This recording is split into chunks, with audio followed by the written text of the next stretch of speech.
Hey everybody, welcome to BunkerBS. Today we're going to break from the norm a little bit. We've got a fun topic, but before we get to the topic, we want to introduce our new co-host. We've got Jason Hallman with us. Jason, welcome to the BunkerBS family. We liked him so much that we put him on the panel. Thanks, guys. Happy to be here. Super happy. You want to give some quick background on yourself? I mean, you've been on the predecessor show. You were a guest on that show, but maybe for folks that hadn't seen that, maybe just a quick background. Yeah, Jason Hallman, originally from Denver, Colorado, a military brat, retired Air Force, 23 years and some change, defender by trade. Moved to Ohio, got some kids. Some kids? Got 3 of them. Yeah. Some little chicken nuggets. What about the hobbies? What are you into? Who's your sports team? I golf. I'm a huge Denver Broncos fan. Anything in Colorado. I do support the Golden Knights. I was stationed in Las Vegas. Okay. When they became a thing, and I kind of started to like hockey then, and I do support the Golden Knights. But otherwise, Denver Broncos, Nuggets, Rockies, even though they suck, I'm still a fan. Yeah, you gotta stick with your team. Stick with them, man. Yeah. He does have purple clothes. I will attest to that. And Brady is an asshole sometimes when I wear my purple clothes or my silver and black. Sometimes we call him Barney. Well, yeah, man. Welcome to the show. And when Brady and I talked about bringing you in, to me, after having you on as a guest, just had an immediate click and a good vibe. And yeah, I think you're going to bring a lot to the show, man. So glad to have you aboard. Thanks, man. I'm really excited. Yeah. Yeah. So what do you got, Brady? We really wanted him to come on the show because he brings bourbon. Yeah, he brought a little bourbon today. Normally we do, last episode we tried to make black and tans unsuccessfully. And I've still been unsuccessful at making black and tans, even with the special black and tan spoon. So we'll go back to the bourbon thing. And Jason, I'll turn it over to you because you brought something special today. Yeah, I did. I really like bourbon a lot. I've come to love it in the last 4 or 5 years. And this is a Woodford Reserve limited release bottle. You can only get it at the distillery. This one is a blended malt whiskey sherry cask finish. I'm not gonna lie, I really don't know what that means, but it sounds good. Sounds fancy. They take it out of the original barrel and they put it in a sherry barrel and finish it. I feel like you've told me that part before. But yeah. I did want to bring this one initially because Brady, you like that rabbit hole. Yeah.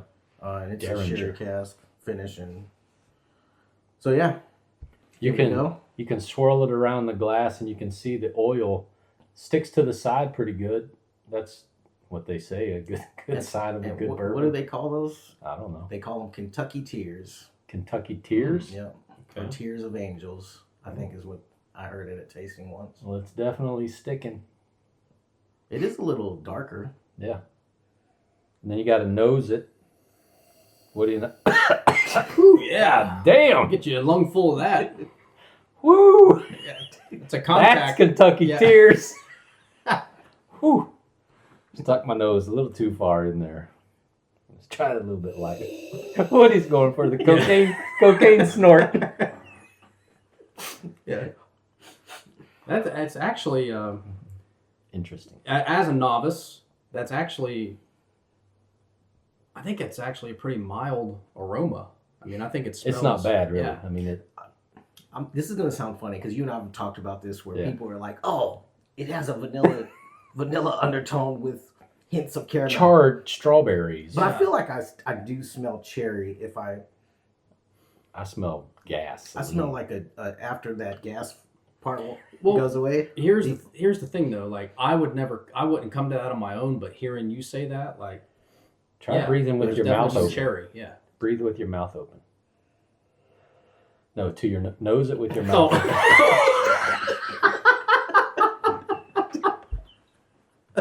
I'm over here like. Oh, this is great. I can't quite as bad. I can't breathe through my nose with my mouth open. Fun fact. I can. I don't know. I just get gas, man, so I'll wait till we try it. And maybe I'm off, man. I'm going to have to look it up later. But I smell cherries. I think you're full of shit, but... No, well, yesterday we tried. We were at a golf thing, and a guy had a couple of bottles, and he gave us a pour of. I don't even remember what it was. It was a Knob Creek.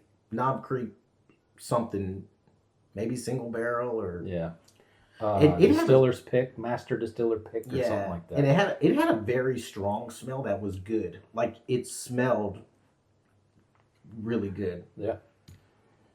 He said, "Taste it, Brady," and I shot the glass. He fucking shot it at gulp. I was like, "Wham!" Did you taste any of it? It was hot. I've told Brady this. I learned this a few months ago when I went on a tasting at Angel's Envy in Louisville, and the guy doing our tasting, it was a pairing with chocolate and bourbon, right? And he said, if you hold it in your mouth for 10 to 12 seconds or 15 seconds, what it does is it does something with your nerves, burns in your mouth. Melts them. And then when you swallow it, it takes away that bite and you actually get the flavor. So I started doing that. I think it works. Well, we'll test it today. I'm going to try it right now.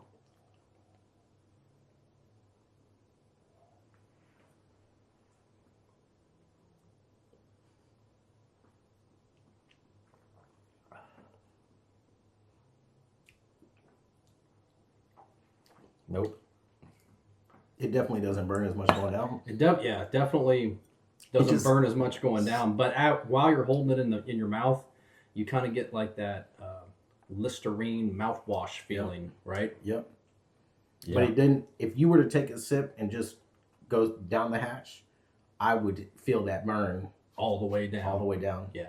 And yeah, You don't. And I feel You don't feel it all the way down right now. Do you? Maybe a little bit. How did you hold it in your mouth? Yeah. I mean, I felt it was a little bit, not burn really. You could feel something, but it wasn't like if you were taking a shot. Yeah, again, as a novice, to me, this I really like this as far as bourbons go. It's bourbon, right? Yep. Yeah. Novice. This is actually pretty mild. Like I could sip on this. I just don't Well, know. it's 90 proof too, so it's a little. Oh, dude, that's right. So that one we tried yesterday was 120. 120 proof. And so it smelled delicious. It did smell good. You didn't have that kind of, like you said, alcoholic gasoline smell. Yeah. It smelled good, bro. It hurt me. Yeah. And even sitting in my mouth, like I did the thing where I just held it here, sat there. It went down, and I even think I said something like, "Oh shit." Have either of you guys been stationed at Hill? No. Oh. Well, they got a whiskey out there, and I want to, I forget what it's called, but it's like a cowboy thing. It might even be called cowboy whiskey. I forget, or Cowboy Up or something. It's super popular out in the Salt Lake area.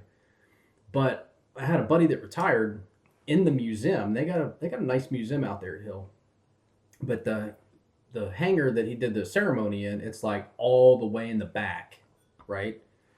So they got the table set up, they got the cowboy whiskey, all the shot glasses and all this, and go over there and do a shot. And I'm not a liquor guy anyway, and kind of like that, like it hurt me.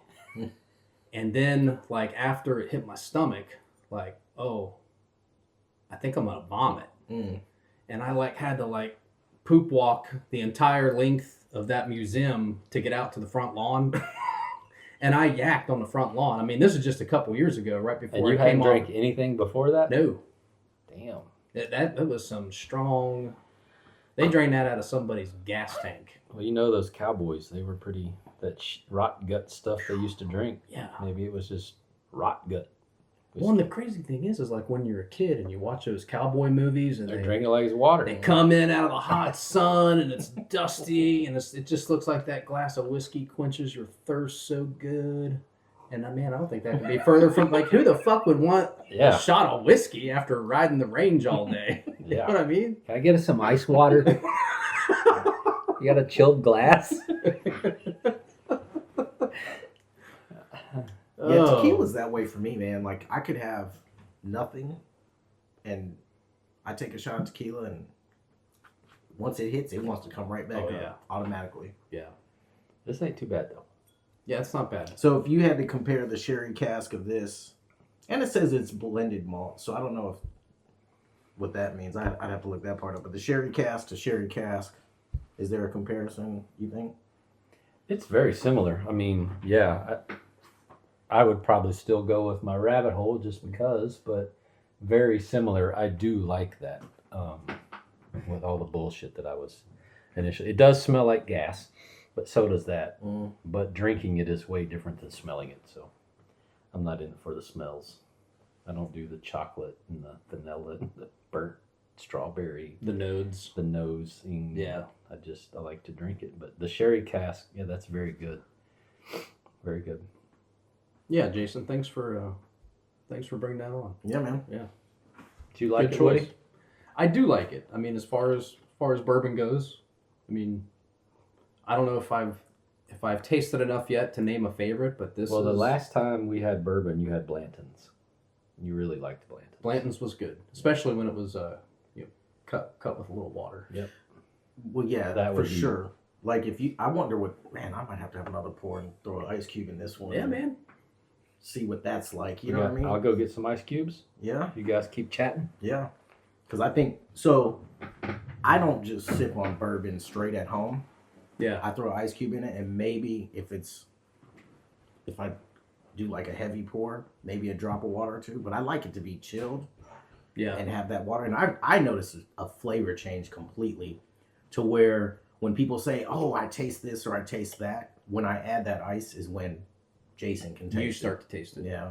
Well, it just cuts through some of that harshness. It does. It, opens your taste buds up to, because with that harshness, I mean, your taste buds are picking that up so heavy on the front end that it kind of drowns all the other flavors out. Yeah, for sure. I mean, like, and I'm not a Scotch fan, man, but a buddy of mine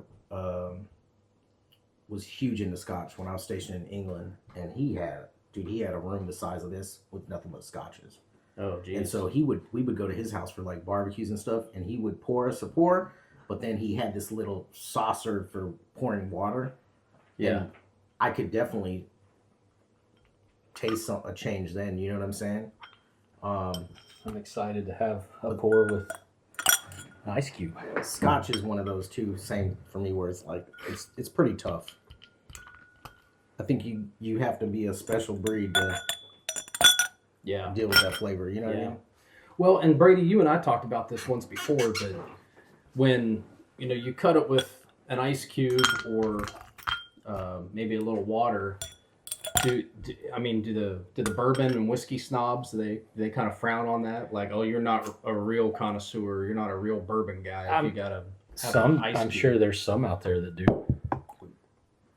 So not necessarily frowned upon in the community. No, I think my opinion is I like to drink bourbon the way I like bourbon.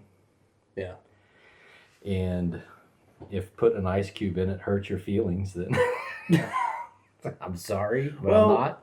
At the end of the day, it's your money. You spent your money Absolutely. on that bottle, so I guess enjoy it the way you want, right? Yeah. I don't mind it neat without the cube or nothing like that. I don't mind it, but I prefer it with an ice cube, with one ice cube or just a little cut of water. Yeah. That's my preference of any whiskey. Yeah, I've been to a few distilleries, and Heaven Hill, we did a tasting in their bar, and they actually gave us water droppers for that. Oh, really? Yeah. So they even cater to that crowd, huh? Yeah, it's like, drink it how you like it, Yeah. Oh yeah, that's way different for me. Yeah. I love that. Well, even just That's just as good. Yeah, even for just sure. the cooler temperature even for me makes it a little less harsh. Yeah. I might have to hire an Uber tonight. Uh-oh. I mean, you can smell it. To me, it smells different now too. Even Yeah, it's it not smells as sweeter. For sure. So for all y'all out there that want to try a bourbon, Woodford Reserve blended malt sherry cask finish, 90.4 proof.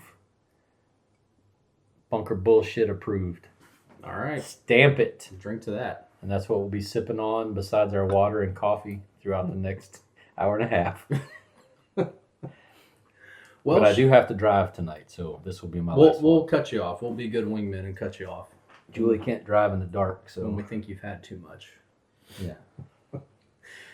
Should we introduce our topic a little bit? Yeah, go for it. Yeah, so we're breaking a little bit from the norm with this show where, we normally talk about overcoming adversity, leadership, personnel issues, and we decided to go with something kind of fun, and it was Brady's idea, and I'll let him talk to that. But we're going to talk a little bit about the myth, the lore, the mystique of one of America's most mysterious installations, military installations.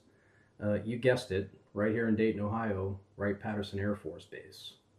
Brady, you want to tell the viewers and listeners how we got here? So for a while now, it's been ever since I got here, I had heard of, and I've been here for 3 years now. Yeah. I've heard about this thing called Project Blue Book. Mm-hmm. Never really knew much about it. And then over the last couple of years, I think we all know that, UFOs and aliens have become even more of a out there public topic of things. Well, President Trump just released all that, right? Released the files. So, but I didn't know anything about Project Blue Book. And then I got here to Wright-Pat, and we all work on Wright-Pat, and I was like, man, how cool is that? We're here where this thing was done, and it started like in 1947 and went 22 years. Yeah, 22 years-ish. Yeah. Give or take a couple years. And it was all on Wright-Pat. And Woody will talk here in a little bit about some of the history of Wright-Pat, but Project Blue Book to me was always interesting. I didn't know what it was. I just thought it was cool that the Air Force did this thing about UFOs for the country back, in the Cold War when they thought the Russians and everybody was flying these saucers over to get us. Yeah. Project Blue Book, and Air Force ran. There were two previous, and I don't know if either of you know that. There were two previous, I can't think of the names right now, but they were 2-year projects that preceded Project Blue Book and then got wrapped up into Project Blue Book. Okay. So the investigation, or whatever you want to call it, of UFOs and aliens by the Air Force started around 1944 with the Army Air Corps before we became the Air Force. Yeah. And then the Air Force took over with Project Blue Book in 1947. Okay. Here at Wright-Pat. So, I don't know, it was always intriguing. And then with the outing of all the unclassified things and posting of the stuff, I was like, F it. Let's talk about some Project Blue Book and aliens and see what happens. Yeah. No. Yeah. Should be. And fun. I'm sure we can pull some leadership or adversity out of it, by the end of it. Yeah, there's probably some nuggets hidden in there somewhere. Yeah. Manpower and funding sucked, so, anyway. Yeah, Project Blue Book. It's all going to fund these black projects. That's right. Yeah. Yeah. So I think before we get into the realm of the strange, maybe we root that in some historical fact here. So just I'll try to give a Cliff's Notes history on Wright-Patterson here. So everybody knows the Wright brothers, 1903, first flight down at Kitty Hawk. So that proved flight was possible, right? Well, so the Wright brothers needed a place to prove, basically to take it from not just possible to practical. So they needed a practical test site close to home. They're from Dayton. So they make a deal with the Huffman family. And the Huffman family in the Dayton area, they owned, their family farm is what is now Area A of Wright-Patterson. And today you can visit the historical Huffman Prairie site on the south end of the Area A flight line. So the Wright brothers perfect flight at Huffman Prairie in what is now Area A. And then as military aviation, or not just military aviation, as aviation technology progresses, obviously it all kind of starts right here in Dayton, Ohio, so that aerospace industry starts to grow up here. And then, the military industrial aviation complex also begins to grow up and take root here. So then you have the establishment of McCook Field, which was the first, at least here in the Dayton area, the first military airfield. And the original McCook Field, if you're familiar with the city of Dayton, at the confluence of the Great Miami and Mad Rivers, it forms a triangle on the north end of downtown Dayton, and McCook Field was in the old Dayton Triangle. So now they're doing all this flight test and maneuvers and stuff, and kind of that close quarter area around apartment buildings and houses and factories in downtown Dayton. And essentially it just became too crowded because the aircraft became more capable. We had different types of aircraft. The aircraft got bigger, so we were running out of space. And so they moved McCook Field operations up to Wilbur Wright Field, which is now known as Area B of Wright-Patterson. So that was Area B was old Wright Field. And then, so all that brain trust from McCook Field moves to Wright Field, and then simultaneously you still have flying operations going on over in what is now Area A, the old Huffman Prairie area. And you had a young Lieutenant, Frank Patterson. I think you guys probably remember Frank Patterson. He was a PDG question back in the day. Well, Frank Patterson was the son of John Patterson, who was the founder of National Cash Register here in Dayton, Ohio. So prominent family here in the Dayton area. This guy, his son Frank, dies in a tragic aviation test accident. He's a Dayton native. He's a military guy. So then they name the military airfield and what we now know as Area A as Patterson Field after Lieutenant Frank Patterson. So now we've moved on from McCook Field, we have Wright Field, we have Patterson Field, and they continued to operate as independent installations until the National Defense Act in 1947, when the Air Force became a separate service. And at that point, that's when we merged into Wright-Patterson Air Force Base as we know it today. So, okay, so what are some of the big historical events that have happened at Wright-Patterson over the years? Well, as Brady mentioned, and as we'll get into this more, but we have the whole Project Blue Book that was based here. And part of the Project Blue Book backstory is everybody's heard of the Roswell crash out in New Mexico. Well, the urban legend is Wright-Patterson Air Force Base being the hub, the brain trust, the Silicon Valley of the Air Force for test and experimentation. The rumor is they packed up the alien bodies in the wreckage and brought them here to Wright-Patterson. That's what they say. Why would you bring them to Wright-Patterson other than it being the brain trust of the Air Force at that time? Well, it's because we didn't have an Area 51 yet. So essentially, Wright-Patterson was the precursor to what commonly called Area 51 today. So you have the Roswell incident, which we'll get into a little bit more. Other historical events throughout the years. You've had, actually a little bit later history, you have the Dayton Accords. If you're unfamiliar with what the Dayton Accords were, you remember the Balkan Wars in the 1990s. So the Dayton Accord is where the leadership of Croatia, Serbia, and Bosnia signed a peace agreement. That happened here at Wright-Patterson Air Force Base. And one of the reasons they chose Wright-Patterson, obviously it's a military installation, the security, but it's also kind of an unassuming, like out in the middle of nowhere, Ohio. So, it lent a level of privacy to that whole thing happening. But that was a big deal, kind of bringing an end to the Balkan Wars.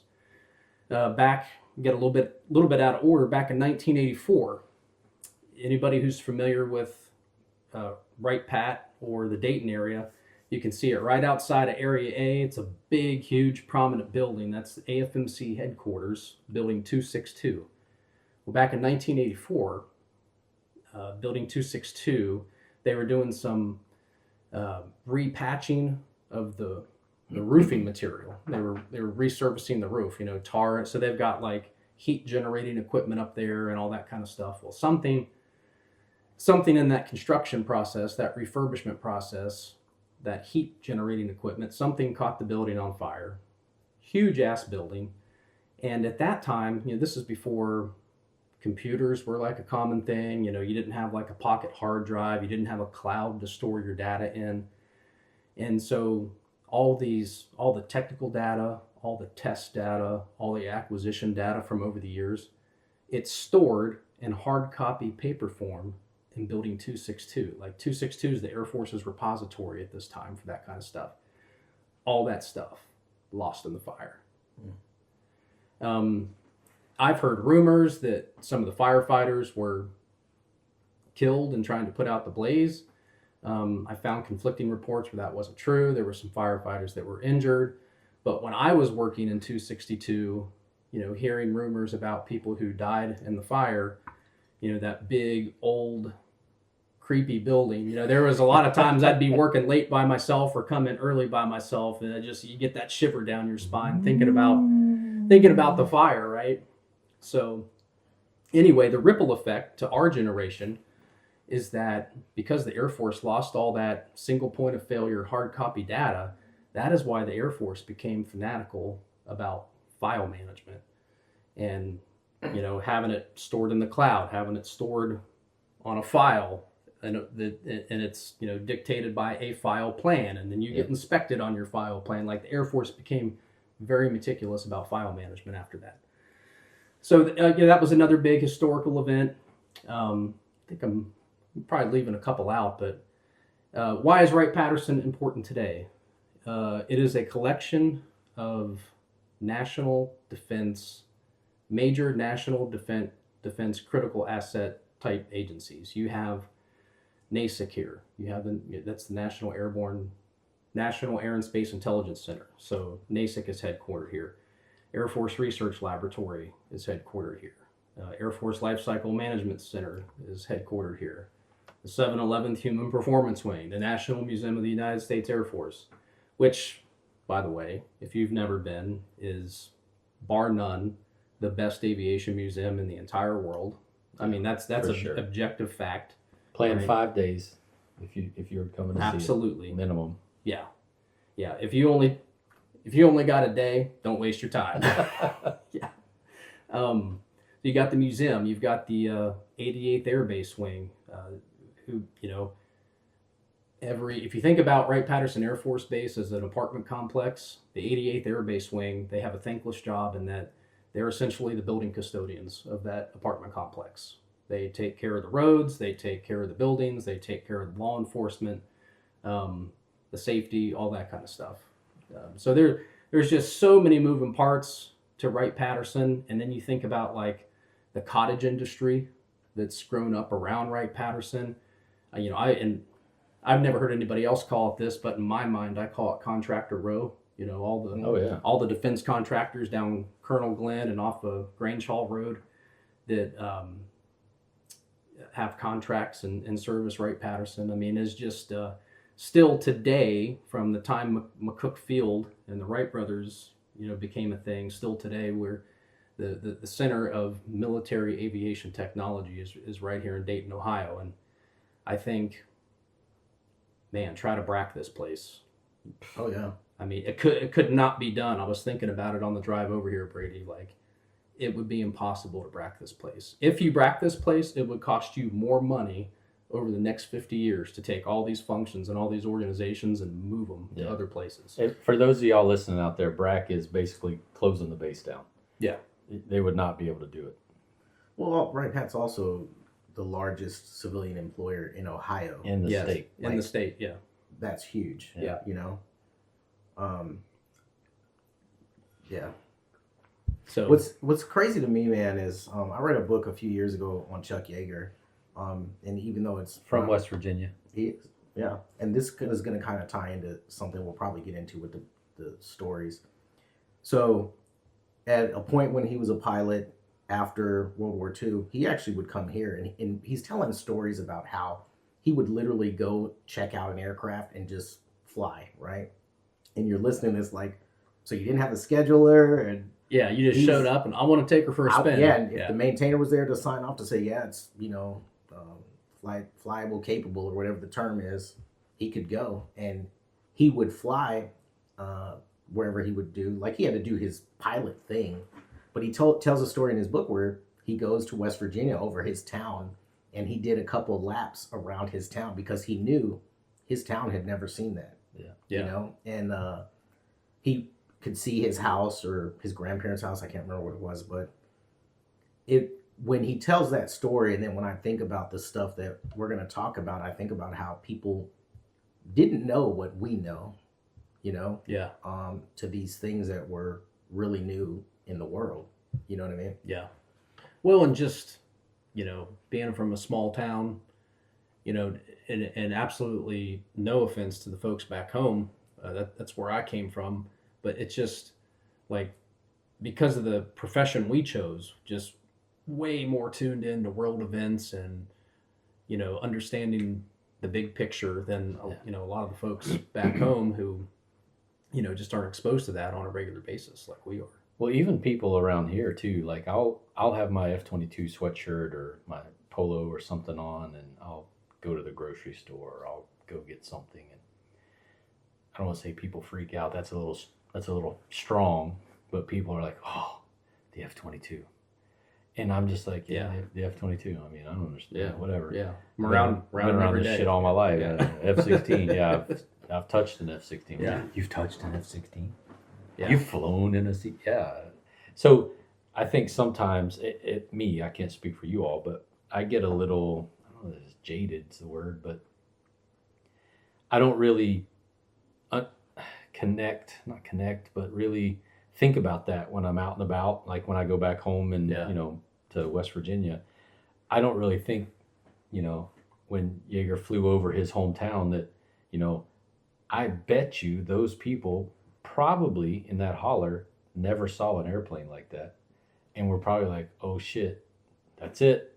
Yeah, I've been abducted. Yeah. I need to file a report. It's the Russians. It's the Russos. Yeah. So to your point, I mean, I totally see that. I mean, even today, that when I just wear a sweatshirt or a T-shirt, people are like, oh, the F-22. It's pretty cool. Yeah. I don't know that they've ever really seen one. So if one flew over or something, UFO. Yeah. Well, and it's easy to get complacent. Like as a maintainer, literally worked around the aircraft every day, right? And you get complacent, but man, I can think of moments I had out there where I just kind of stopped to smell the roses and let me just stand back here and admire this F-35 for a few minutes. Yeah. And then just let myself get blown away all over again. I know when the 117 came out, I think it was Durango, Colorado. I think I was a senior airman, and I got picked to be on this special security team to go up to Durango, Colorado for the air show and guard this F-117. I'm like, I've never seen an F-117. I get up there and I'm like, holy shit, that's an F-117. It looked like a spacecraft. Yeah. But it was an Air Force plane. But it was still cool. We might have touched it. Yeah. We might have sat on it. I don't know. We never broke red, though. Well, you know what I think is cool, too? Speaking of the F-117, and I'm a history nerd, when the F-117 was under development, do you know what the name of the project was? No. It was called Project Have Blue. Have Blue. Project Have Blue.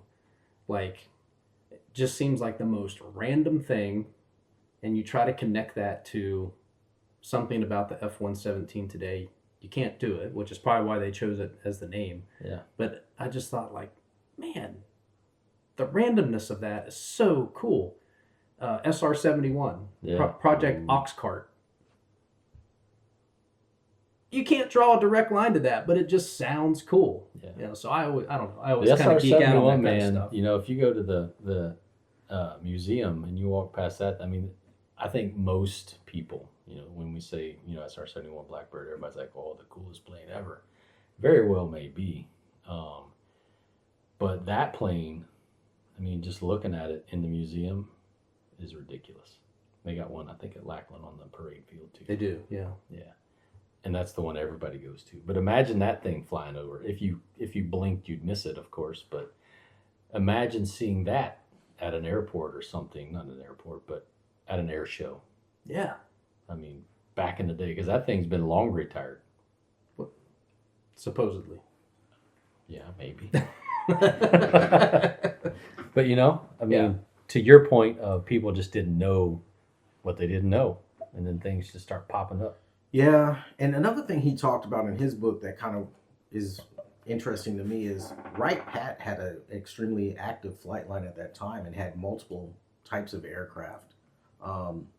So in this area, or between here, DC, here, and somewhere up north, where we had other bases at the time, you could only imagine what you saw, because there were so many, it wasn't what like we have today where there's one flying unit. You know what I mean? Eight C-17s on the flight line. Yeah, it was way more active. Yeah.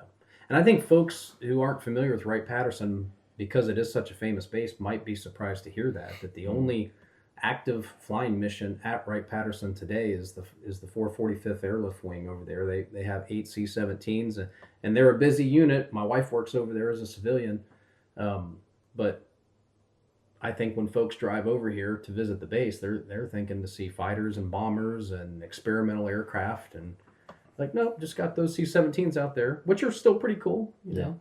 So, but moral of the story, long history, very, from a national defense perspective, very important installation. And although the headquarters of the Air Force might be at the Pentagon of DC, it'd be hard to argue that Wright-Pat is not the spiritual home of the Air Force. Yeah, it'd be a hard argument. Yeah, for sure. I mean, I don't know. Name something that happens that doesn't start with LCMC. Yep. Yeah, it's fact. You know what I mean? It's literally like if you're wearing it, seeing it, it probably was thought of at Wright-Pat. It passed through here or lived here at some point. Yeah, 100%. Yeah, Air Force Material Command. Things you don't know, right? And even for active duty Air Force folks, I mean, I think it's important for people to know the stuff you talked about, right? For the younger generation, because I'll speak from security forces, right? I was a nuclear guy for most of my career. Y'all know that. And we did a lot of guarding of things that you just never saw. Mm-hmm. You were just standing outside the door. Don't you come in here. You're not coming through me. But you never knew what you were guarding. You never saw those things. Interesting. So it's connecting those dots, to me, is very important. It just helps create that energy, that want to be here, that drive, that gusto, whatever you want to call it, for the younger generation to understand why it's important for them to be wearing the uniform. You know, the historical pieces are important. Yeah, as a troop, I'll tell you, I judged people based on the command they were part of, right? Because I started out in ACC, and then go to Kunsan, and you know, high mission, fast paced. It's always about doing stuff, and you never saw that at those bases, or the people you would deploy with from those bases said, well, nothing happens there because they didn't have the stuff that we had and do the things we did. But now that I'm removed from all that and I'm here, I'm like, holy shit, there's a lot that the world is affected by, not only by us, but even Dayton. You know, you brought up the cash register. Yeah. Stuff like that, the engineering of things that happen in Dayton as a whole that affect the world is amazing. The Dayton-Cincinnati area at one point was like the center of all of that. Yeah. It was a hotbed for invention and patent. Absolutely. Yeah. And I mean, I don't know what happened. I mean, there's probably a story for it, and you may know. Actually, the city of Kettering, suburb of Dayton, was named after Charles Kettering, who was like a very prolific inventor from the area. I'm not sure if he was the guy.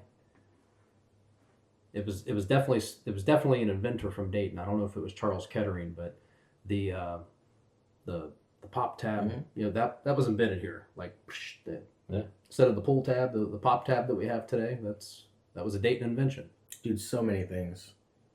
Carillon Park, man, if you ever get a chance, if you haven't been there, it's worth a visit.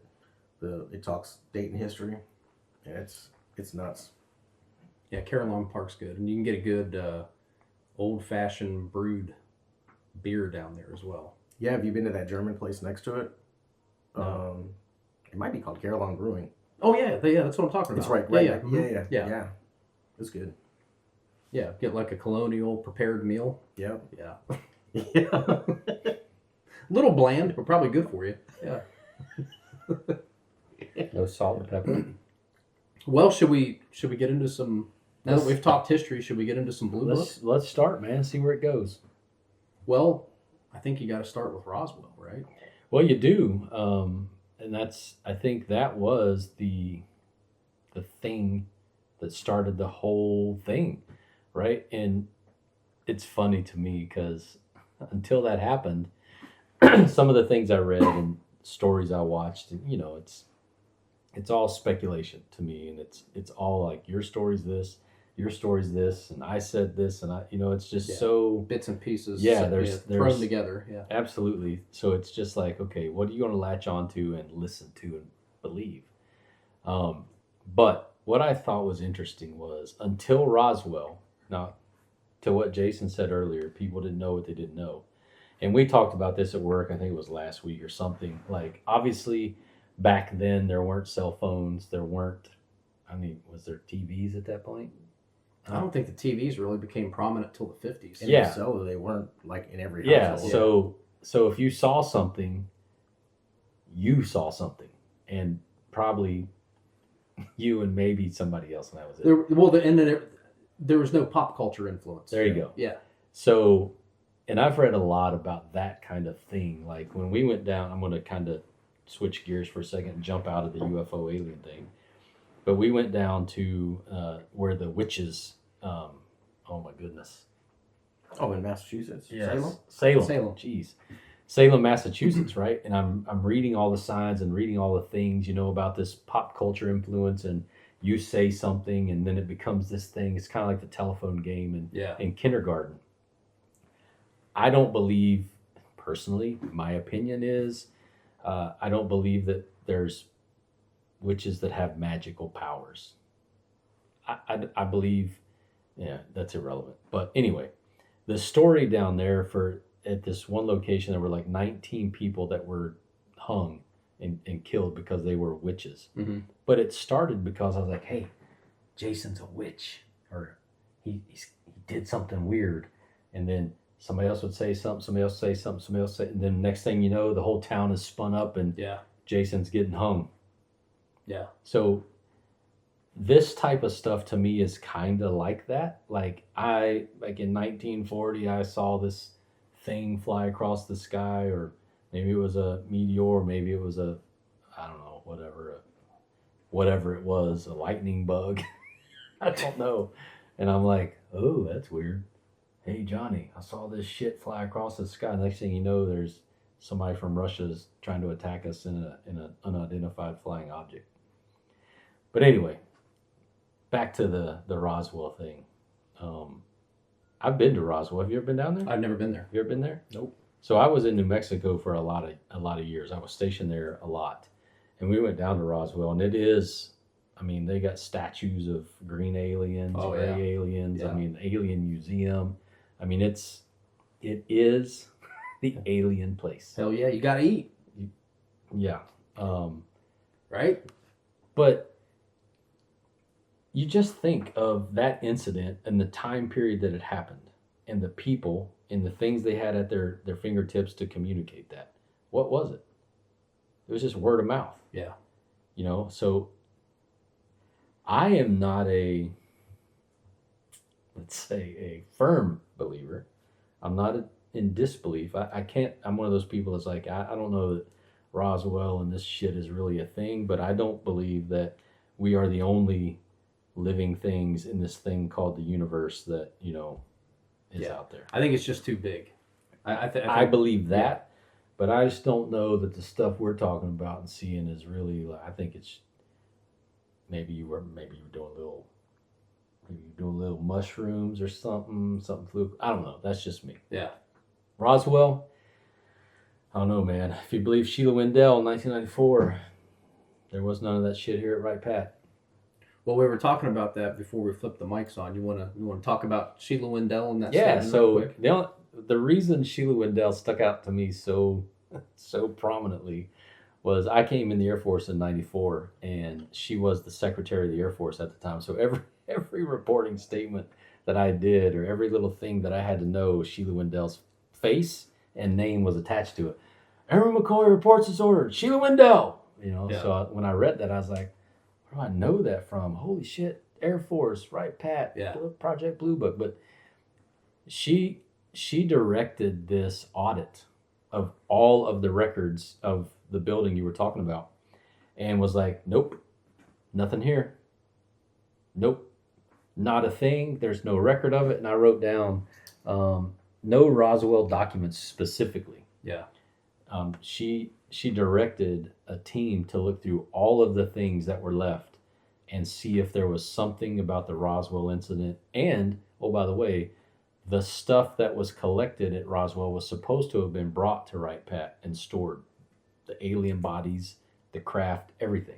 Yeah, no, because like you said, no Area 51. There was no Area 51 at the time. Yeah, but Miss Wendell was like, "Nope, that shit didn't exist here. What are you talking about? Nothing. Yeah, press on, airman. Nothing here to see. These are not the droids you have been looking for." I just thought that was funny because her name stuck out in my brain. It flew me back to 1994. But well, if you zoom out on this whole thing, something that occurred to me as you were talking through that is that Roswell incident. Well, the Air Force kind of shot themselves in the foot a little bit. You know, how this thing just kind of snowballed, bad game of telephone, because the initial report, like there were statements in the paper, like the next day or whatever, like, oh yeah, flying saucer crashed, alien bodies recovered, says Air Force spokesperson. And then the next day, so this is when the Air Force probably gets its arms around its public affairs mission. They come back the next day in the paper and they're like, no, actually, that was not accurate what was reported yesterday. It was actually a weather balloon. And then hence the whole weather balloon thing versus flying saucers. 70 some odd years later, 80 years later, now we're still talking about the flying saucer crash at Roswell. Yeah. Right. Yeah. But you know, and I've never done a lot of research on space stuff, right? But I know a little bit, the standard thing. What year did we first go to the moon? 69. 69. Did we go to the moon? Here we go. That's another We're show. not going to the moon. That's another show. I don't know. We didn't just do that in a year or two, right? They had to start testing stuff and trying stuff well before that. Yeah. You know? Yeah. And the perfect place to do those things, especially at that time, was out west. Because it wasn't populated. The weather is great for those types of things. Dry climate. Yeah. You know, like there's so many things that tie into that stuff for any kind of test thing. Knowing what we know now, is it likely there was a lot of testing of stuff going on and it was either unexplainable to you didn't want to let the public know because of the beef with Russia at the time and we can't let them get word of what we're doing. Right. Type of thing. You know what I mean? Yeah. I don't know, man. Well, so the rumor on the Roswell crash is that we didn't have an Area 51 at the time, so the stuff is kind of gathered up, inventoried, and then it's either put on a flatbed trailer with a tarp, or it's loaded onto an airplane and it's driven cross country to Wright-Patterson, because even by that point, Wright-Patterson had established itself as a technological hub. So it comes to Wright-Patterson, and then the urban legend that grows up around Wright-Patterson and persists to this day is that the Hangar 18 myth, right? Oh, well, they took the stuff from Roswell and they put it in Hangar 18. And so now there's all this mystique around Hangar 18. Well, back on the history lesson, this is bad game of telephone, how things perpetuate. So it was never Hangar 18. It was Building 18, and then there was a Building 18 complex. And within the Building 18 complex, supposedly Hangar 2 within the Building 18 complex is where this stuff wound up. But over time it evolved into not Building 2 in the Building 18 complex, it just evolved into Hangar 18. And by the way, Hangar 18 is still, I'm sorry, see, I'm doing it now. Bad game of telephone. Building 18 is still in use today, and it's on Area B. It's still a building we use today. It's still got the Building 18 placard slapped on the side of it. So let's go find it. I know right where it's at. Let's go to the basement. We can probably walk right inside of it. That's right. So anywho, we have the Roswell incident. Air Force probably doesn't help themselves because of the initial newspaper report. Then there's a retraction, and from there it just looks like a cover-up. and then supposedly alien parts, alien aircraft end up here in quote unquote Hangar 18. And then I think a little bit that gets perpetuated because today we have I forget what the unit's called, but they have like the foreign technology exploitation unit here. I have no idea. So that's, not a secret in the sense that over the years they gathered, especially during the Cold War, they get a captured MiG or some kind of captured You're Soviet. talking about like counterintel, or are you saying? Well, they would capture that tech or whatever and bring it back here, and then they reverse engineer it. Yeah. Oh, okay. Yeah, and so I think some of that kind of lent itself to like maybe alien spacecraft reverse engineering. Sure. But I mean that's a mission that also happens here at Wright-Pat, is that foreign exploitation unit. Yeah. I keep banging into my liquor cabinet. I think Project Blue Book, man, I don't know. For me, it turned out to be kind of duddy because, one of the headlines in the things the reports that I read or whatever from why it was shut down, there was like 12,618-ish reports of unidentified flying objects From all over the place. Yeah. 700 of which have still not been, let's say, cleared, I guess. They're no still definitive explanation. Yeah, but what they say is those 700, so the 12,200 are like, yeah, we know what those were. Those were weather balloons. That was the Wright brothers or whatever. Swamp gas or whatever. But the other 700 they said were things that were not beyond capabilities technically that we have that exist at the time. Yeah. We just don't know what it is, but it's nothing that is more advanced than what we have. So it's probably one of our aircraft or balloons or something. But at the end of the day, none of these 12,700 things have threatened the United States in any way that we can tell. So we're good. Yeah. Well, and even like you hear today, like if there was an advanced extraterrestrial race out there and they wanted us dead or they wanted to harm us, they'd have already done it. That's what, and those are things I think about. Like I read these things, like, okay, I'm just rounding up 13,000 sightings of things. Yeah. In that time period. Not like from then to now. That's just from 47 to 69. 12,000, 13,000 sightings of unidentified things. None of which amounted to, laser beams or our brains being sucked out or nothing. I'm speaking from movie experience. But nothing has come of it. Nothing has happened. Yeah, you would think by now, and even so, I lived in Vegas for 4.5 years, and you and I both know Rich Scavola, right? Yeah. And we lived in the same area. He moved to a neighborhood right next to ours, and the HOA sponsored, because it was a brand new area, sponsored a open event where, because we're on the edge of Vegas, out in the desert, beautiful, clear, open skies, and they would do this thing where they brought all these novice or kind of medium level telescope people that had these massive I don't know the word to call them. Hey, all you telescope people out there. Telescope nerds. Amateur astronomers. Yeah, them amateur astrologists. Yeah. Amateur astronomers. I'm sorry. I'm sorry.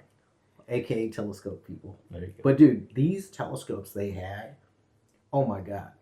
I mean, they would be, one was up to it cost like 50 grand, and it would take these photos that were hundreds of thousands of miles away, but it had to take multiple photos to create the image. Oh yeah. You know what I'm saying? Yeah. My point to that is there's so much technology to the general person, to the general human, that if there was something, someone would have seen something by now and said something like, hey, I saw this, explain this. And there are people that do that, like the pilots from the Navy and shit. I mean, yeah.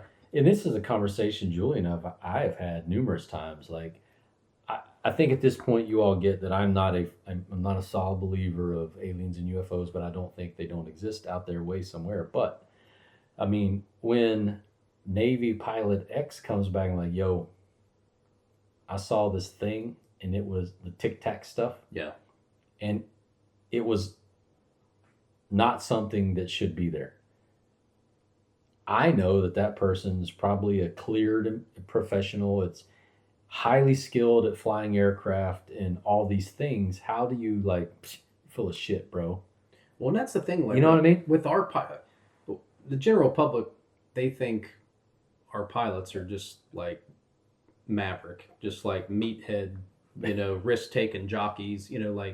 No, actually, if you knew the truth, and I say this with all due respect, most of our pirates, most of our most of our pilots are they're kind of nerds. They're kind of like they're academics, they're logical thinkers, and that is exactly the kind of person you want controlling that weapon system, not an irrational thinker who like Independence hey, guess Day. what I saw? On Independence Day. Yeah, exactly. You don't want that guy. Yeah. Uncle Eddie. So knowing how that community in general behaves and how they think and how they operate, when I hear one of our pilots come back with something like that, like I take that serious. Now, does that mean I necessarily go right to, oh, it's got to be aliens? Sure. No, but if they say they've seen an anomaly, something that isn't normal, I believe them. Even that new, you brought up telescopes. We just sent this in the last few years. Within the last 5 years, I think. This new satellite out into space, and I can't remember the name of it, but I mean, it's the James Webb. Yes. Yeah. And it's out there, and it's taken a lot of crazy ass, cool ass shit pictures, right? Things like I would print and put on this wall type pictures. Yeah. You would think that maybe that would catch something, wouldn't you? I mean, I think so, but well, yes, and I mean, I guess this is where you kind of open it up to a philosophical discussion. Is it analog like space, like Star Trek, we're flying through space in a physical sense, or is it, there's theories about wormholes and other dimensions, and that they might not even be from this plane of reality. They might jump planes, so to speak. I mean, I don't know, I guess there's an answer for everything. I just look at that thing, that James Webb thing flying through space, taking these pictures. I'm like, dude, if that thing can't capture a picture of something based on, I mean, some of the pictures are just, honestly, they're unbelievable. If you've ever looked at the website that they're bringing them up on, yeah, cool. Like, oh my God, how does that exist? I mean, it helps me think things like, yeah, I don't totally discount that there's other things out there. Yeah. I don't totally discount that based on the pictures this thing's taking, but I'm just like, hey, just wire up a motion sensor to that bitch, and fucking as soon as something flies by, it takes a picture, kind of like the kids that tear the fences down and throw them in the pond, put up a trail cam and take a picture of that motherfucker. Yeah. I mean, yes to all that, but then again, answer for everything, right? If that extraterrestrial race is advanced as we think they could be, and they don't want to be seen, I mean, don't you think there's some kind of technology where they can avoid being seen? I guess. I mean, we captured the gray big-eyed things. I mean, you know what I mean? What's the gray? Fish? The gray, they're called the grays. Oh, the grays, yeah. The grays. The aliens that we know are aliens are just these gray little bodies with big-ass heads and fucking eyes this big. Yeah. Turn up in your bedroom in the middle of the night. Right, Jason? Motherfucker. There's a story to that. I don't know. I hear you. I agree with you. I don't want to say you're right. That's not what I mean. I can get down with that because I mean, devil's advocate. Yes, if they're so advanced. But I was just saying this the other day to Julie, and she thinks I'm nuts. But maybe we are the aliens. Well, I've heard that theory before too. Like it's we are the future. advanced. Yeah. We, like right now, are the advanced thing. And they're like, fuck these guys. I'm not going down there. Let's just go look at them real quick. All right, get out. Get out, Johnny. They saw me. I've never thought of that. Yeah, like maybe we are the advanced Yeah. thing. I never thought about that. Maybe the amoebas are on other planets. If and we like, are, man, that's kind of scary. Because we know some motherfuckers that. Yeah. You know what I mean, though? Yeah. Maybe we are the aliens. Whew. Hey, what if CAT really spelled dog? Oh my god. I totally threw us off. I'm sorry. Revenge of the Nerds reference. Yeah. That dude died. One of the guys. Yeah, died. Ogre died. Yeah. Yeah. We're totally off the rails Sorry. now. Sorry, man. No, but to your point though, like, wouldn't the James Webb Telescope have picked something up? But then I take it back to Tic Tac, right? Yeah. So the Tic Tac footage you see, like those guys weren't seeing that with the naked eye. They were seeing it on their FLIR. Yep. And then you look at the movement, like that thing is moving at significantly high speed, and it's doing like 90-degree turns and shit. Like, if you take that for just what we see, okay, high speed aircraft or craft of some sort, 90-degree turns at high speeds, like you can't even do that at low speed. And then you think, well, why hasn't the James Webb Telescope picked one of these things up in the broadness of space, the vastness of space? And like, I don't know, man, if you got some shit that can do that on Earth and supposedly go into the ocean without making a splash, supposedly, like, who the hell knows, you know? Yeah. So how did that? What I don't get is how was that just released? That video Of the Tic Tac? Mm-hmm. You know, I forget how that Because if that was military thing and they reported that, like, how was that now all of a sudden I can go? I'm assuming I can YouTube it. I think I know what you're talking about. I've seen it. It's definitely out there now. Who authorized the release or You know how what that I'm got saying? out? Like- I'm cloudy on that. I have no idea. But those guys have been out there talking. They've been Yeah. on Joe Rogan and all kinds of podcasts and shows. Yeah. I mean, and their names get thrown around a lot. But even to hear them tell the stories, like this kind of stuff, we see this kind of shit all the time. It's just that, you know, if you're a pilot, this is the kind of shit you don't talk about because you'll get your ass grounded. You'll get pulled out of the cockpit. Yeah. It's, I'm going to say funny, not haha funny you say that, but in the Project Blue Book stuff that I was reading, there was things like that happened where like, hey, this pilot said this or this astronaut said this or whatever, and there was something, I wrote it down, it was called Project MJ12.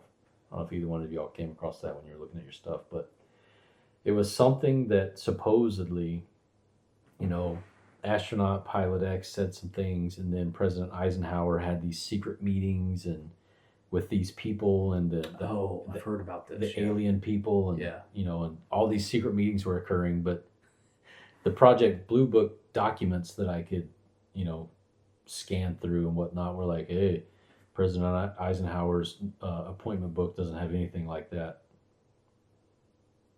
So of course it wouldn't. So it didn't happen. Yeah. You know, and well, we didn't have any of those meetings. I mean, like the papers were like, yeah, we researched this, and it may have been in the Wendell investigation thing. Like, yeah, there was nothing. There was no documents. There was no memos. There was no anything from this Project MJ12. Yep, no records found. His appointment book didn't have it in there, so he didn't have. So it didn't happen. That's basically what it was saying. But it was like things like that. Like these credible witnesses would come forward and say, I saw this Tic Tac, and the president would meet with them, supposedly, and then you could find no record of it. That didn't happen. Well, and that's what I think is... Lost my train of thought. President Obama made those statements a couple, I don't know, last year, whenever that was, about joking around. So are there aliens? Oh yeah, there's aliens. And then he came back and retracted, like, no, the government's terrible at keeping secrets. There's, you know, if there were aliens, we would have known about it a long time ago. Like, that's a false statement on multiple levels, because the three of us know the government is actually very good at keeping secrets. Very good, and they're very good at spreading propaganda. Yeah, exactly. Very good. Well, and your point with President Truman's calendar, Eisenhower, President Eisenhower's date book. Like, you just deny, like, yeah, it's not. Yeah, that meeting didn't happen. It's not in the date book. Oh, okay, case closed. Like, give me a fucking break, you know. Like, glad we didn't travel that road too far. I've never done Obama before. How did I do though? That wasn't too bad. I just went there too. I didn't. It just like transitioned into him. I mean, it was like seamless. Well, I thought that I thought when he was president, he said something because something had become like hit that declassified mark, or maybe I'm confusing the times up. But I could have swore towards the end of his presidency, something had hit a declassification date. Something about that does sound familiar. I'd have to look it back up. Yeah, and I feel like that was the first time that there was any sort of official acknowledgement that there was a thing. Something, yeah. But going back to, I already forgot her name. Oh, Sheila. Sheila Wendell. With all due respect, Miss Wendell. The Honorable Sheila Wendell. Yeah. How easy was it to deny then, either because of the fire, and there were no record now. Yeah. Like, they gone. Well, we didn't find anything in building 262. You know what I'm saying? No shit. It all burned up. Or how convenient. There's such a loyalty, and I know we've all three dealt with this, to where we look each other in the eye and we say, that did not happen. Yeah. And guess what? It did not happen. You know what I'm saying? Like, what happens at Wright-Pat stays at Wright-Pat. Like, was that a thing where she was in that room with whoever was in there and she looks at them all?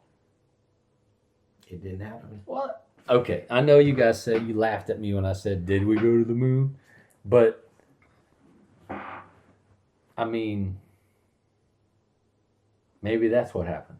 Hey, we didn't go to the moon, but we went to the moon. We went to the moon. Bro, there's moon rock. We got moon rock. Bro, moon rock looks suspiciously like lava rock. Well, dude, have you ever been to the moon? Look, have you seen moon rock? I want to believe. I used to have moon dust. Moon dust. Oh yeah, moon dust. Yeah, you can buy it up at the Absolutely. Neil Armstrong Space Museum. You can. Yeah, that's what I mean. Yeah. I want to believe we went to the moon. I do too. But you said you want to believe. I do. Which means you don't necessarily believe. That's right. I don't know what I believe anymore, because even going back and just looking at the old footage, like some of it. Who was filming that? Exactly. I said that to you last week. Bro, and I said who there filmed was something that else shit? that landed, and it had. No, there wasn't. How there do we wasn't. know that? How do I know? Because there's transcripts. Well, what I want to know, when you see the footage of Neil Armstrong coming down the lunar lander backwards, like, he had to have gone out first and set up the camera, and then went back up and, okay, we're going to do it for But there Hollywood. were no footprints.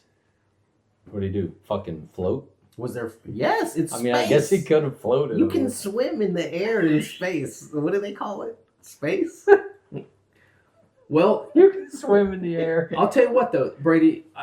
I wasn't thinking of this, but you reminded me of something. Oh shit! So, where I am on my moon landing believability, I don't know where I am, because I think the one thing that makes me think that we did go to the moon is because, on this vein of discussion, there's audio and there's stories about Buzz and Neil, like, having a conversation back and forth with Houston, like, yep, we see them. They're about 200 yards away. They're watching us. Oh yeah. Like, they saw supposedly structures. They saw supposedly craft and potentially beings on the moon that were already there pre-existing. Which kind of ties into to the discussion, but it's just like, man, we didn't go to the moon. And then you hear some stuff like that, and it's like, I didn't know that. why introduce that into the story? So that was a thing. Yeah. Hold up. So is it? So these first time on the mooners saw some shit. So is it too far fetched? They saw some shit and they became bros because they're just that hospitable, and then they gave him the video and was like, "Hey man, we got this video of you guys coming down." So you're sitting over there thinking that the aliens filmed it for him? Maybe. Hey, can you hold my camcorder? Yo, I know. Come here. Come here, Gray. Well, and supposedly, of course, we went back to the moon a handful of times after that, supposedly. But also, supposedly, we were given a warning by whoever was on the moon, like, hey, like, you've been up here a few times now, you've looked around, you've explored a little bit, don't come back.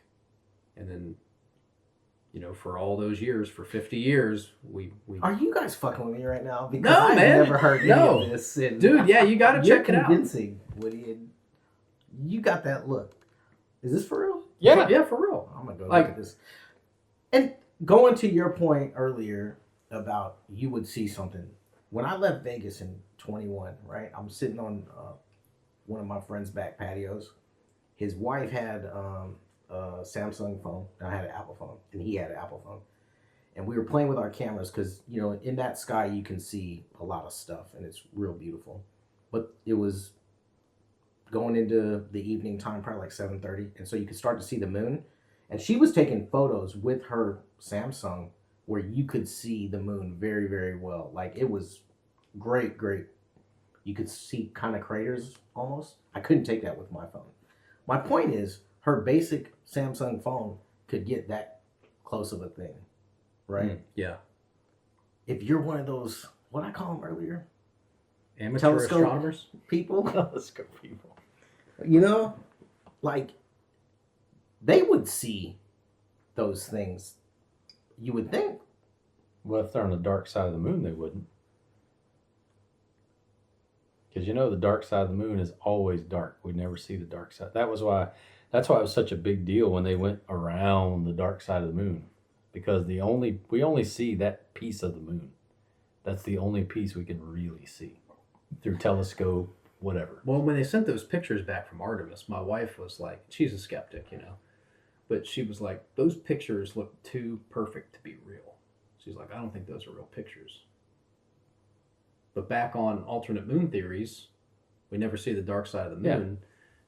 There's a theory that the moon is actually shaped like a cone. And so the part that faces the Earth is obviously the circular part, but if you were able to look at the backside, it would be like cone shaped.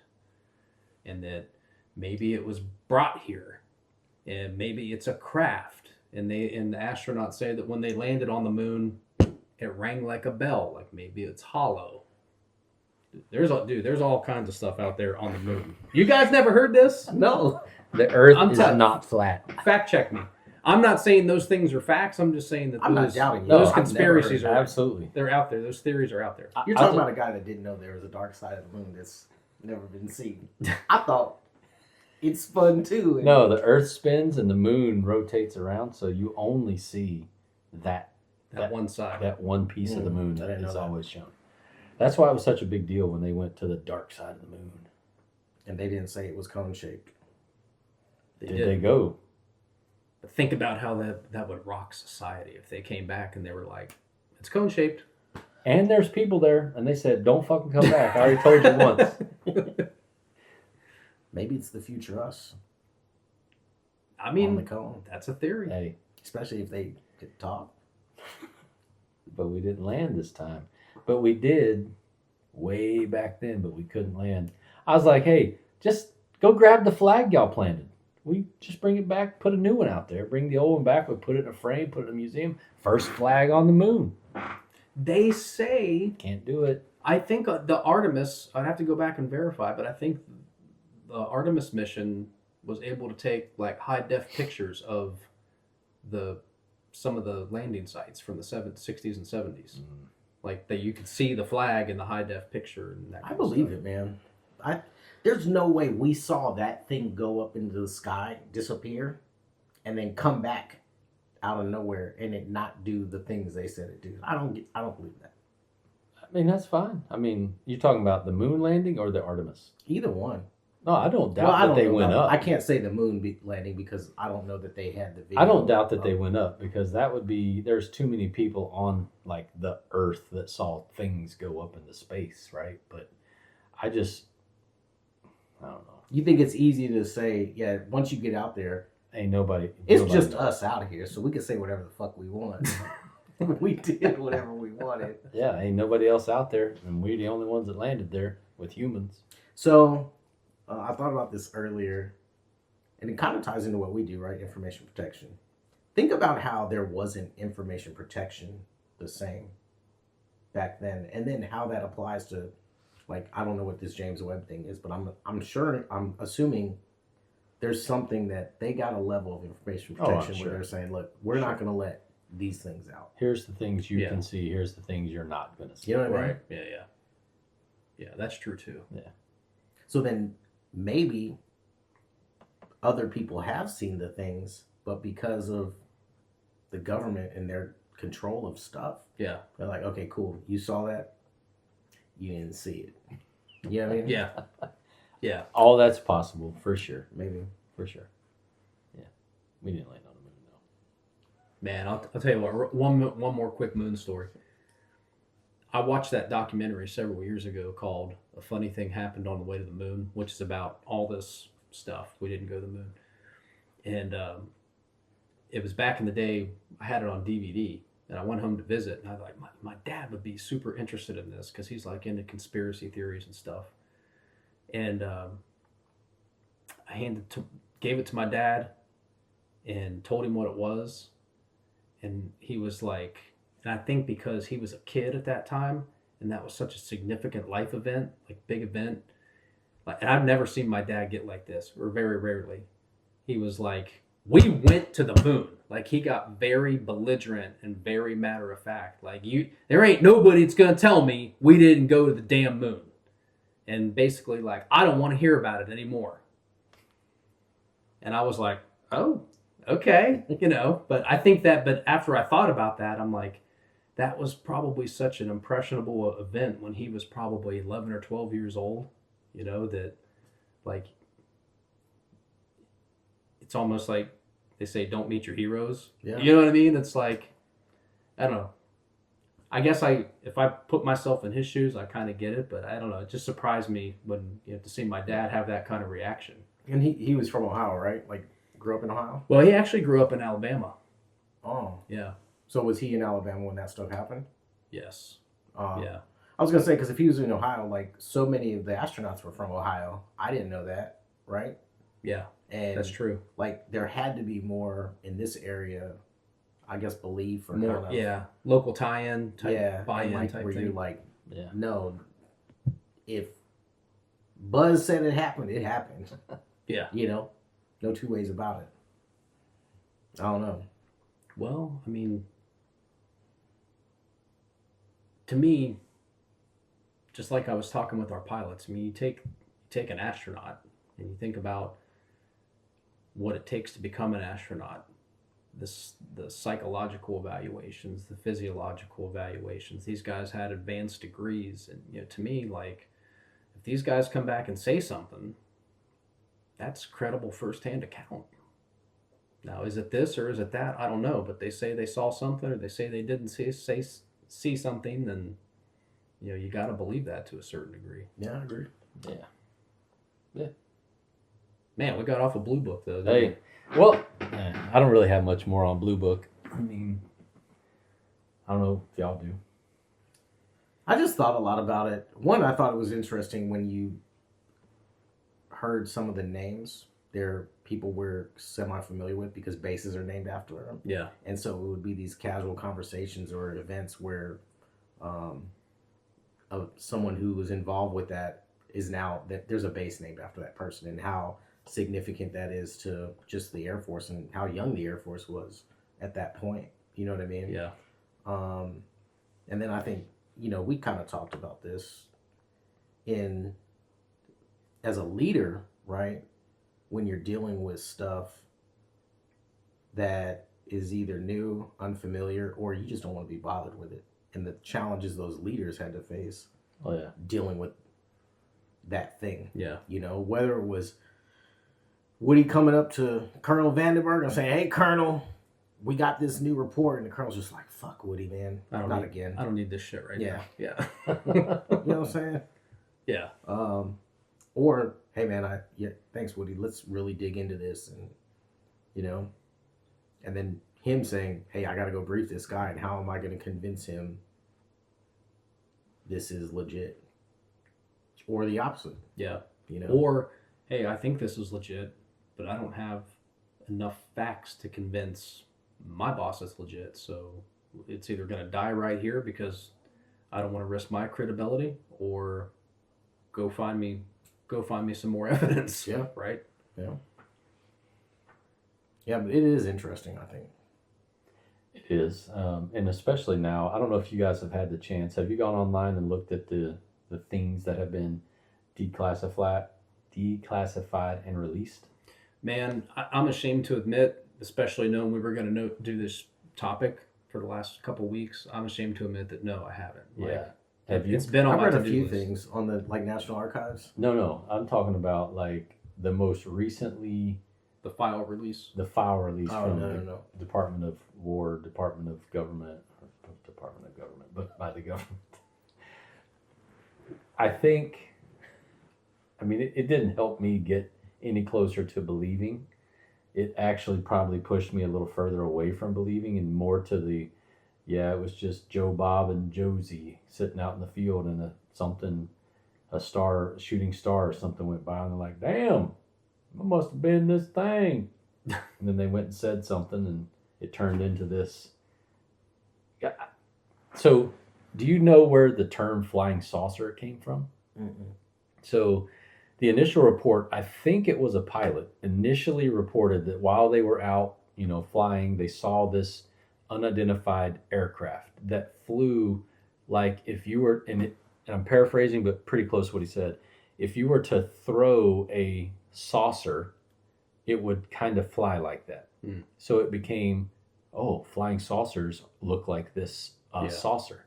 So that's how that became flying saucer. And he's on record saying, he's like, no, that's not what I meant. That's not what I was trying to say. It flew like a saucer, but it wasn't like a saucer at all. It was this shape. It was like this, but predominantly between the 40s, 50s, 60s, and 70s, every UFO that was reported in sighting, if you were to say draw it, looked like a saucer. Because I believe that whole, I've said these things, you've read these things, you saw these things, now that's just the mental picture you have.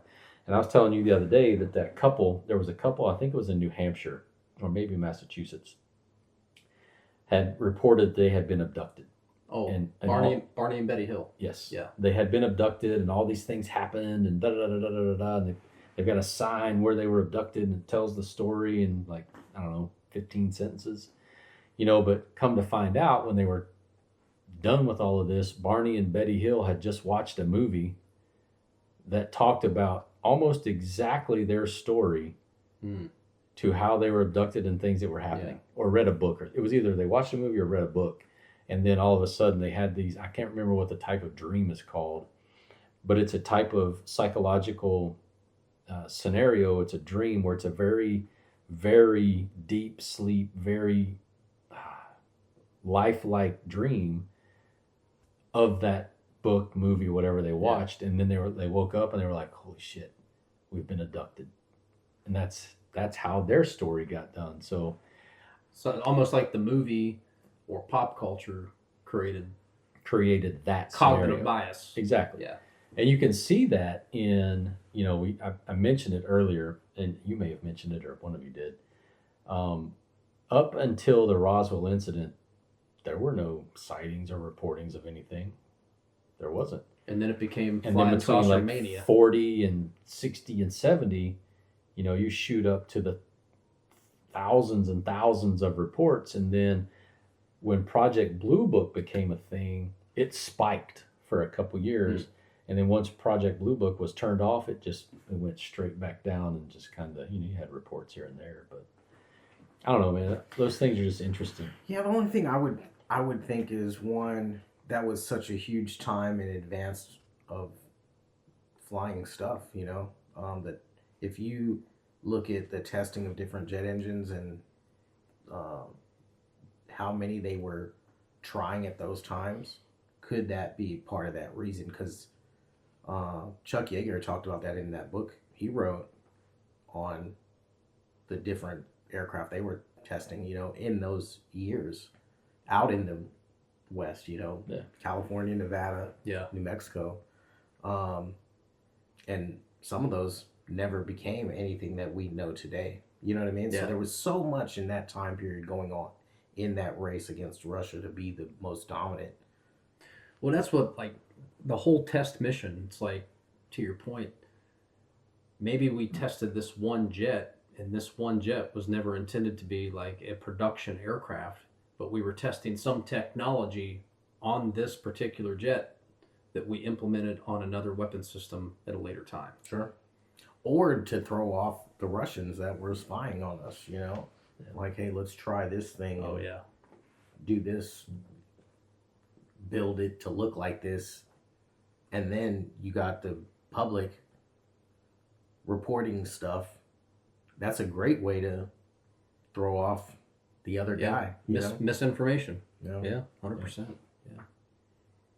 Yeah. But I was thinking about something, though, on your aircraft shape, like the whole flying saucer thing.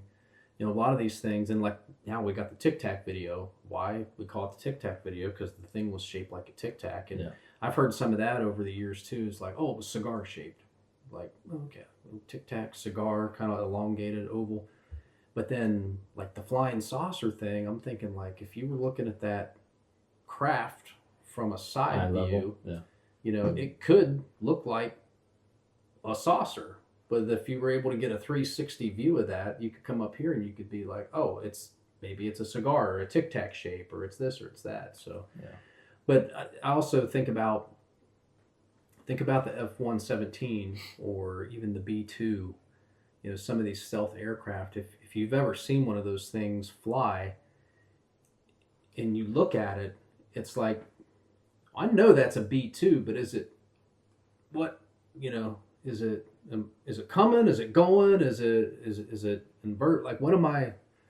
But because of the angles on those aircraft, particularly with the F-117, like it's intentional, right? Yeah. I don't know. To me, it's like, that's technology that we're aware of, that me with my own eyes, I've seen that aircraft and my eyes have deceived me and I know what it is. And to put somebody else in that situation, like, is it a saucer? Is it a cigar shape? Is it this shape? Is it that shape? Like, what am I seeing? Yeah. Anyway. Blue Book, prominent figure in Project Blue Book was Dr. J. Allen Hynek. Yep. Who was a astrophysicist at Ohio State. And if anybody's ever seen the Project Blue Book series that was on the History Channel. Yeah. Good show. I mean, you kind of have to depart from reality a little bit. I mean, more than just the UFO thing, but how the Air Force works. Yeah. If you watch that show, you would think that, Project Blue Book was just Dr. Hynek and this random captain, like, going around investigating all these, I don't know this for sure, but I'm fairly certain that Project Blue Book was probably, several hundred people, several dozen investigative teams that went out. And the likelihood that Dr. Hynek was actually the primary investigator, boots on the ground, is probably very unlikely. He was probably more back at the office directing operations. I don't want to say I disagree, but I'm curious how many times have we had a thing, or you've seen a thing come up where you're like, all right, let's put Joe on that one. You know what I'm saying? It's like, hey, Joe, got something really important I need you to do. But then you're thinking like, all right, man, we don't have time for that. We need to focus on this bigger thing. Yeah. And Joe was just the guy. And then he started to bring some shit back. And you're like, huh. All right, Joe. You know what I mean? I mean, we work around some of those people. Yeah. Like, You know? Yeah. So I don't know, man. And with the things that they had going on, to say it was a huge thing, if they already knew, and maybe they didn't know, if the communication on what test things were happening at the time, if it was a quick, easy way to say this, we already know what this is, right? You know, within a day or two, Yeah, to kind of squash it. Were they investing that much into it? You know? yeah. Or was it, like I said, Joe? Yeah, and there's probably a few slam dunks in there, like, oh, here's a farmer that lives in southwestern Nevada who says he saw some shit at this time on this day. Yeah, we know what that was, right? Yeah, but even to the point of, because, dude, how many times has it been for us in our, and maybe it was different back then. Maybe we've grown into a much more stricter thing, but in the environment we work in, where that information protection thing is important, it takes freaking 3 days for someone to finally trust they can say yes to you, to just, can I walk in this door? Yeah. You know what I mean? Like, Yeah. It's like, well, why do you want to know that? Who are you? Who sent you? Yeah. Well, how do they know? And it's like, Jesus Christ, man, look at what I'm allowed to talk about or see, you know? And was that well established, or was it more kind of loosey goosey with the words, you know? Yeah. Or was it fucking locked down like? Yeah. How do I know you are who you say you are? Yeah. Like, To just share the information on, hey, we are doing these testing because of the, you know, different time zones and the way the reporting was, and so on and so forth. All right, back from bathroom break. Didn't know I had to go to the bathroom until Jason said, let's take a bathroom break. I got a small bladder, man. Thank you, sir. I feel much better.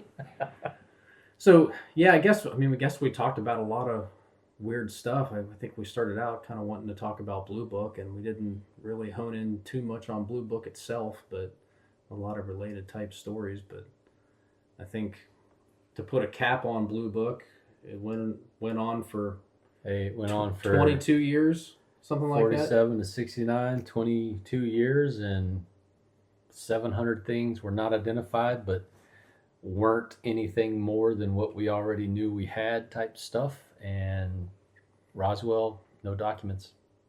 Close the book. Put it on the shelf. It wasn't on President Eisenhower's calendar. Wasn't on the calendar, so it didn't happen. You don't see me. So that's fun. I don't know. I'm excited though with President Trump, you know, doing the UFO file release. You know, so far, even though we just talked, you know, I haven't looked at anything. I also haven't seen any big breaking news on TV or anything. So, which leads me to believe so far what we have is a nothing burger. If I were to classify it as something, no pun intended, I would kind of say, not things that make me think things are really there. Yeah. Just kind of those cartoony report type stuff. But there's supposedly there's more really good video type things going to be released in this next batch. Yeah. So more to come, and that's something, you know, I'll just have to make it a point to personally dig into and see what's already out there. Yeah. But I think ultimately what you want is you just want some kind of official disclosure. Like, I think it's great that they're releasing the files. It's like with the Kennedy files. You know, leading up to the release of the Kennedy files, and I'm sure a lot of people were like, finally, we're going to know what happened. And you release the Kennedy files, and then there's nothing definitive in there. You know, I just want the president or some official to come out and say, this is how Kennedy was killed. This is why Kennedy was killed.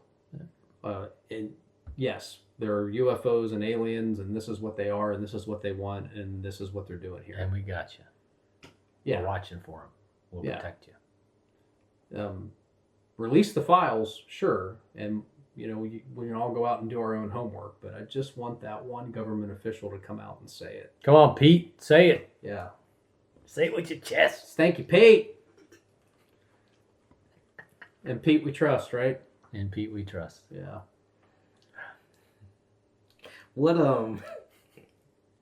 I don't know, man. I haven't read the Kennedy files or seen anything on it. Like, I understand what happened, but I haven't done any research on that personally, but is it, and even with this thing, is it let's release enough to comfort the general person, but how many people are actually digging into what was in that thing and saying, okay, hey, there's not enough here, or there's more to it? Or was it, hey, we're going to release everything except... You never know. You know what I mean? One big piece of definitive. Yeah. You never know. Yeah. Let's cut that part out.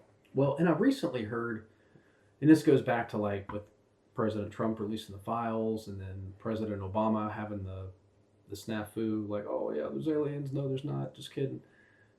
Somewhere in that media cycle, I heard a story where the President Carter, when he got his briefing, that yes, there are aliens and it changes everything you thought you knew about humanity, that he actually broke down and cried.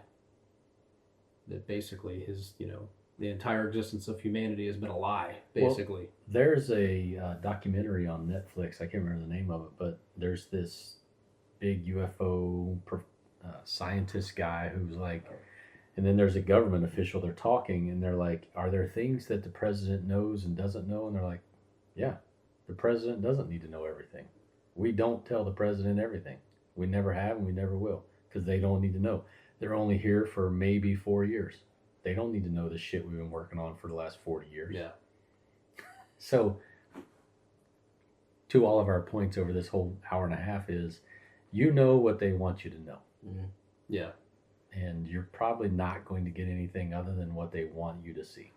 Well, let me pull on this thread, and we talked a little bit about this before we turned the mics on. What are you guys' opinion? There are those out there in the social sphere who say, like, hey, we the citizens of America, we the citizens of Earth, like, we have a right to know. Like, I have an opinion on that, but where are you guys? I don't think we have a right to know everything, and we don't need to know everything. Not every person can handle words and information the same, and yeah, we dealt with that as leaders in the military, right? Yeah. You don't tell the troops everything. You tell them what they need to know. Yeah. You don't want to spook the herd. Absolutely. We all know that cliche, right? Yeah. Absolutely. So I kind of think it's almost the same. Yeah. I would agree. Like, there's things that people just don't. There's no real reason that they need to know it, because it would create chaos.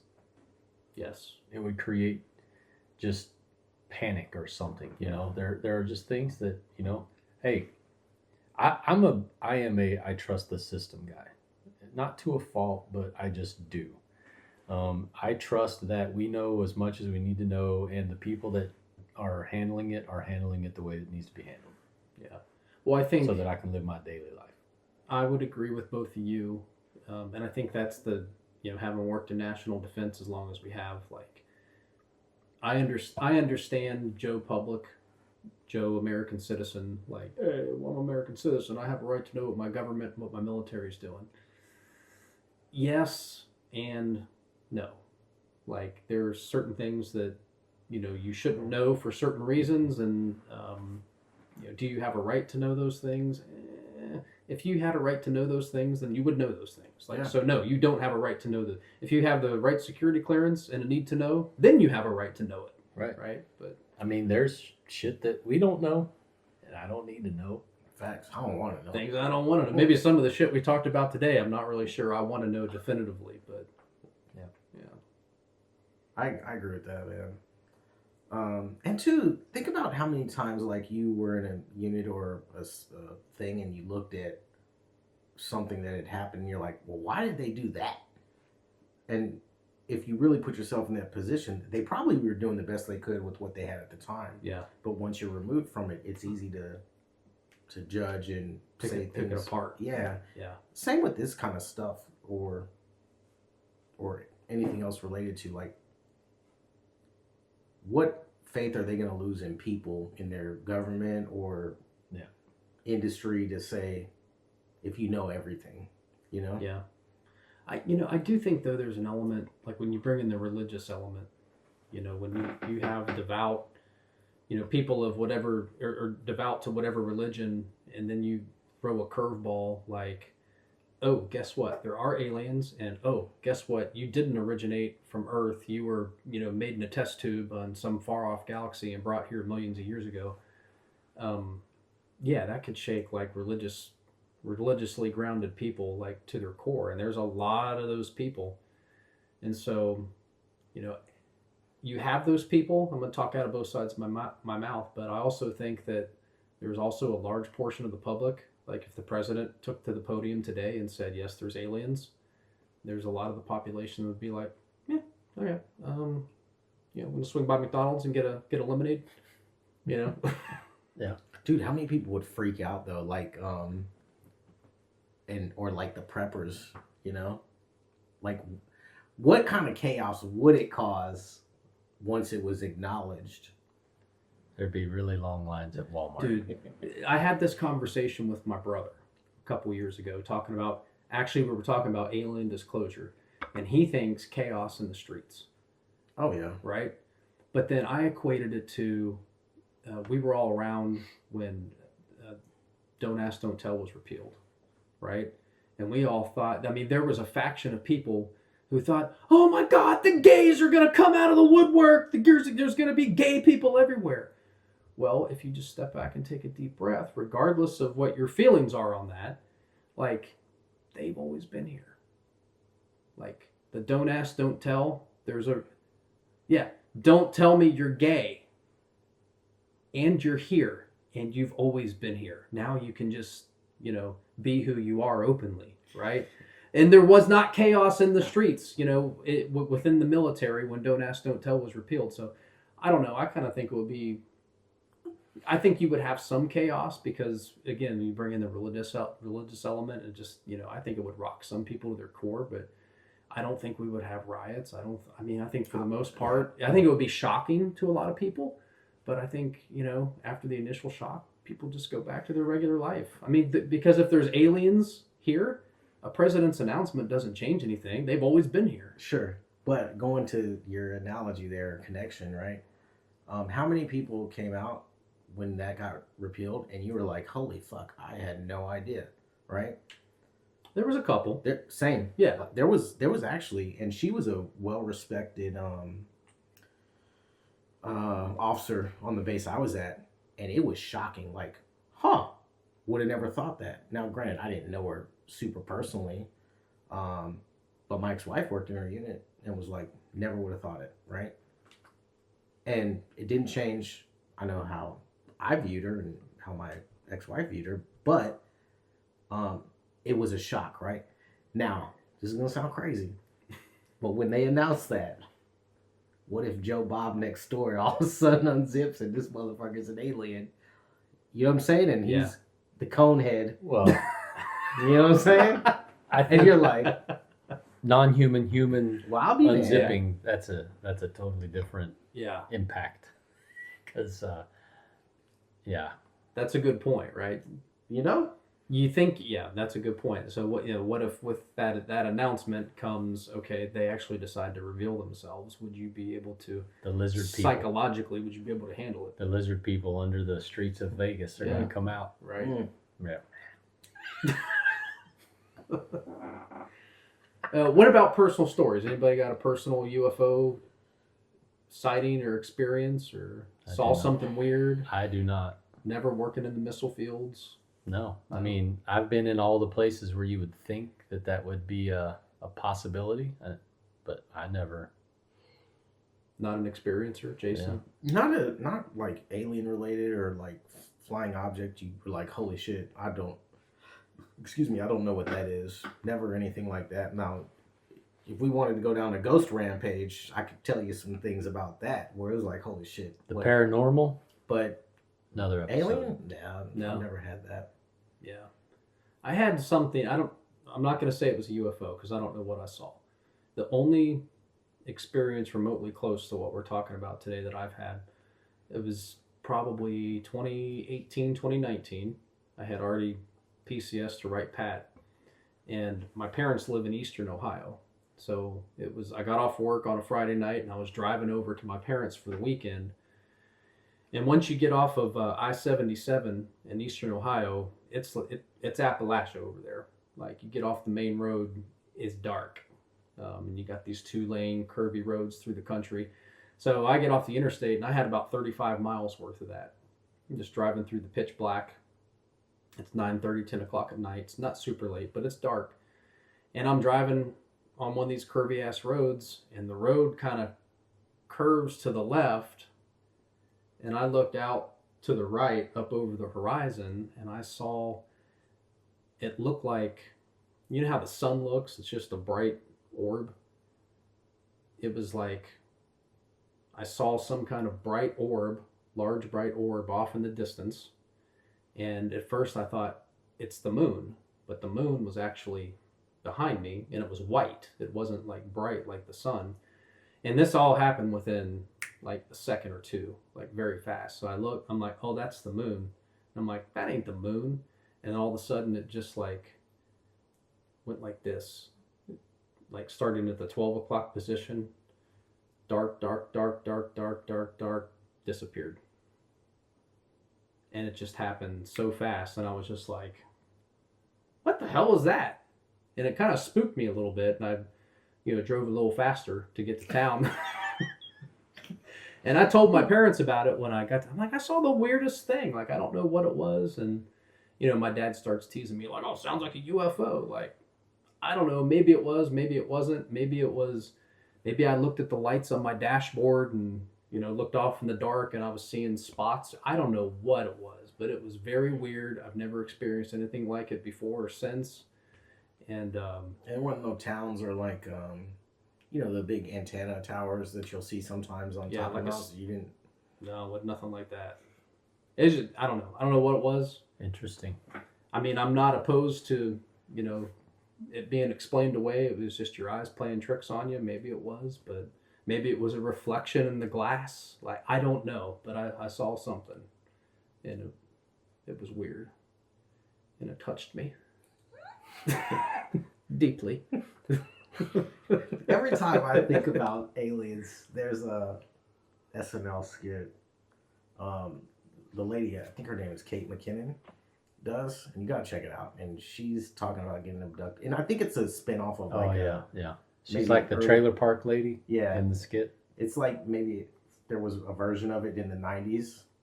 Oh, so like a spin-off of a previous like skit. They revived it with her, and it's just funny to me and kind of. She's smoking a cigarette on the couch. Yeah, it's pretty fun.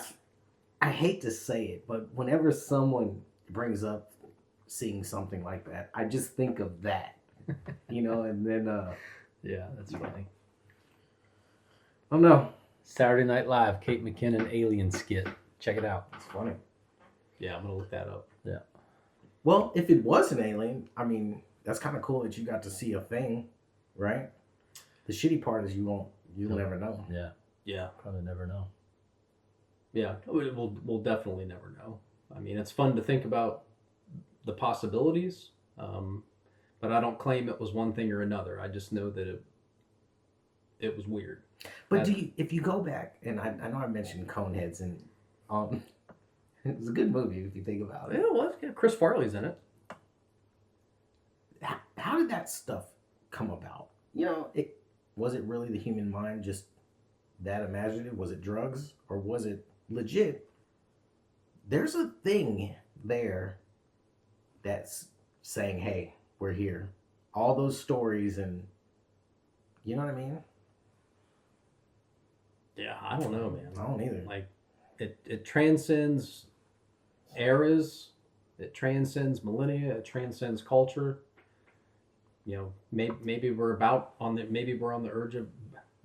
verge of a disclosure, or maybe we'll never know. But something's going on, real or imagined. Hey, aliens. I don't know. I'm not there yet. At the end of the day, Project Blue Book didn't really figure shit out. They just said, tell you, like, not a threat to the United States, close the book, Air Force out. Peace. Yeah. And who knows? Maybe they didn't never investigated shit. Maybe it was all part of a psyop. Yeah, and then they burned it all up. Yeah, burned it all up in 262. There you go.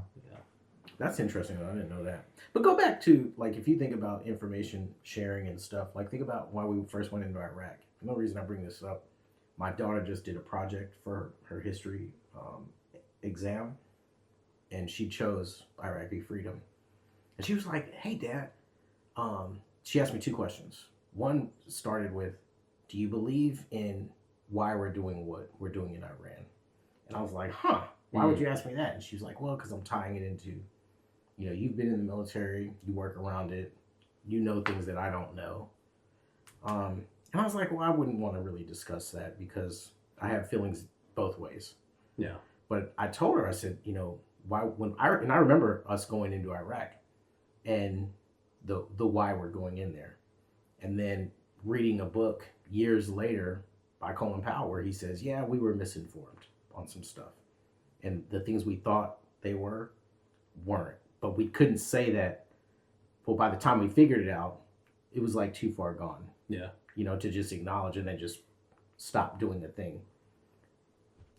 How many things does that happen with in life and in government where it's like, well, we think we know what's going on here. Yeah. As we start to pull it back, it's like, oh shit, it's either way bigger or... Well, and that's the thing, though. It's like, we've got all this time and money invested in this thing, and we've perpetuated it, and now we found out it's not so. And so do we just keep going, or do we, Yeah. do we admit we were wrong? Do we pull it back after we've convinced everybody? And, that's not a good position to be in, but then again... Sure, especially in times when, like, as a government, you're, fighting for money or whatever, and you're having to articulate to Congress of, this is why we're focusing on these things, Could you imagine having to go and telling the Joe Congresswoman, "Hey, I know we committed $30 million to this, but we just wasted it." Yeah. You know what I mean? Yeah. Oh. Yeah, that's a tough gig. Well, and then to me, though, like, we know the WMD thing wasn't true, and now it's like, oh, they're 2 weeks away. Oh, and guess what? They're 2 weeks away. Oh, they're 2 weeks away. Like, come on. Like, after we've been through WMDs, like, I'm like you. I got mixed feelings on this Iran thing, but we really going to sit there and try to tell everybody they're 2 weeks away and expect everybody to believe it after WMDs? Get fucked. Yeah, it's tough, man. I just opened up a Sorry. there. Yeah, I don't know. That's probably a whole other show. No, I'm with you, man. Like, and it goes for anything. How long can you say you think a thing is a thing, or sell me on it to stick with you? Yeah. Not long if you're not producing stuff. Yeah, I gotta see that. Yeah, show me. Yeah, Show me the money. with Jerry George Bush Maguire. said, yeah, fool me once, won't can fool again. Yeah. Can't fool the fool. That's what they gotta say it in Texas. I'm sure it's in Tennessee. And then you can see him you can see the wheels turn. Fool me once. Fool me and won't get fooled again. What? Oh, Bushy, he was always good for a knee slapper every once in a while. I like that. All right. Well, hey, we probably ought to. Guess we're starting to Tie it up. meander off. We probably ought to put a bow on this thing. Yeah. Anybody got a rant this week? Um, Anybody pissed off about anything? some people would say I'm always pissed about something. Hey man, if you're not at the start of the day, you will be by the end of the day. And I mean that with all the love and So yeah, I got a. You got a I just rant? got that. You got a rant? Priorities of work. I'm going to rant about priorities of work. Do it. Right? So priorities of work, for those of you that can't make the connection. Like, if you've got shit you need to do, we've talked about the 7 Ps a lot, plan out your project. Like, we've got several projects going on right now, and we use these different companies that bring their people in and do the things, right? Mm-hmm. But it's like every day, these people come in and they're like, hey, I'm not real sure what I got to do today. I'm like, what do you mean? Like, there's lots of shit to do. Well, they didn't tell me what I was supposed to do. Well, you priorities of work. You know, if you own a company, let's just say a drywall company or a construction company or something like that, and you get paid by the government to build some shit, you know, the people at the level that's doing the actual work, they need to know what you want them to do day to day. Like, build that schedule so they know what they need to do when they come in. Otherwise, they bitch to me about everything, and I'm not giving them, you know, I'm not their boss. You're not their supervisor, yeah. So if you own a company, you know, my rant would be like, do your 7 Ps, backward timeline, backward plan, let your folks know, communicate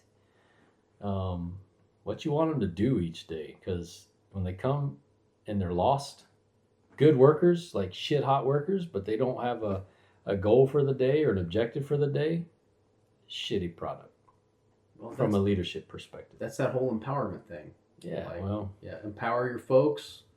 Give them some initiative. Sure, there's that, but I think what I see is they have been empowered, but they've also been told, don't do this unless I tell you to do this thing. Mm-hmm. And if this thing, and there's so many things, like it's a puzzle. There's so many things that have to be done for this to get done, then this gets done, then you can do this. All right, well, we need to build this thing. Well, we didn't turn the power off yet. All right, go tear the ceiling down. Let's get the electrician over here to turn the power off. Then we can build walls. No, we got to go tear that ceiling down. I'm like, Jesus.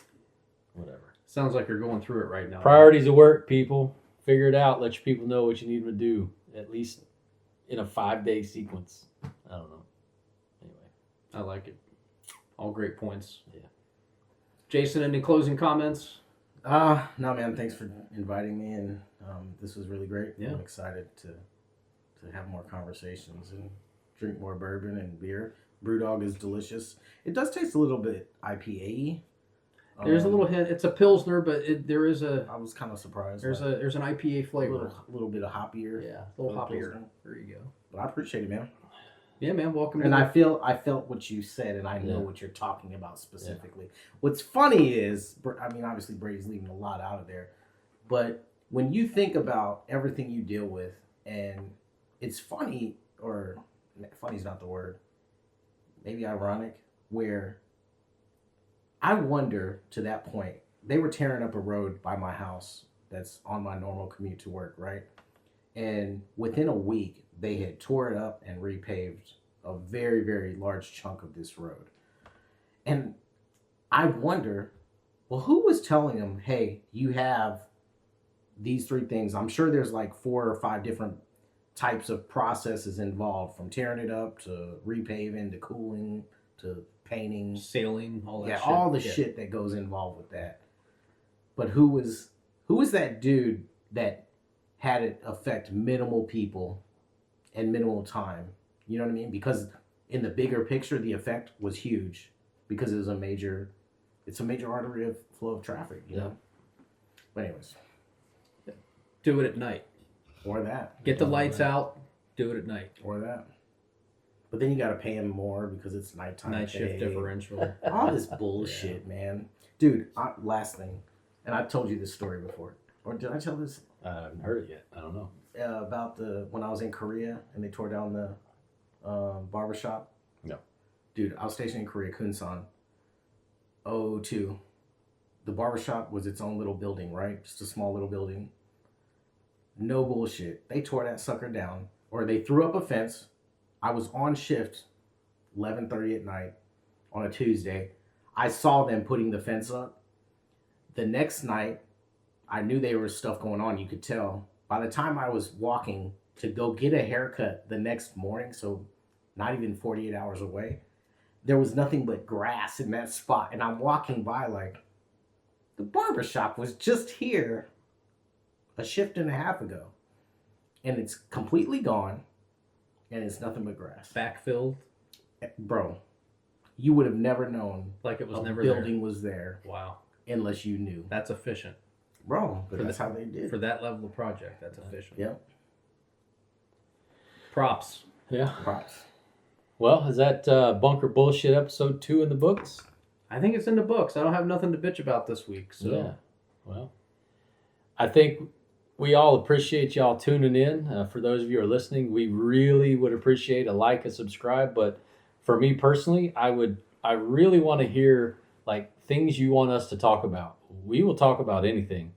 We don't necessarily have a schedule of things that we, are going to talk about. It kind of just like flows.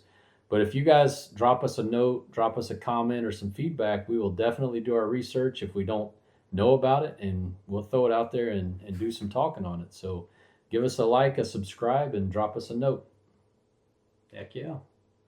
And as always, do the work and lead better. Well, Bunker Bullshit out.